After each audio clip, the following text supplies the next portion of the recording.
Welcome to the video tutorial about generating reports and exporting CAD drawing in Parcel module of ESurvey Civil Tools.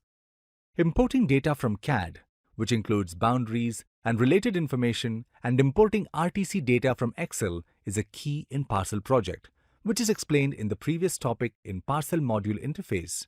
Very few steps are required to be done.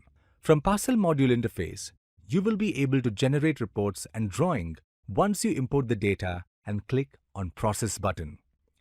Click on the Report button in the Parcels window.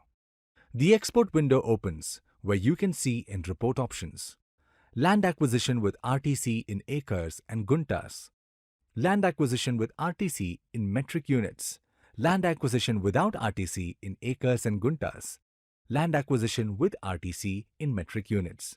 Option: Land acquisition without RTC in metric units.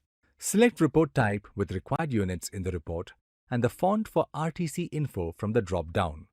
Click on the Export button to get Excel report files. The software will export the report in metric units or in acre gunta. Sample report will be exported as shown below, which is a combination of data from drawing and RTC data. Exporting drawing by clicking the CAD button in Parcel window. The drawing can be saved with a file name of your choice. Thank you for watching this video.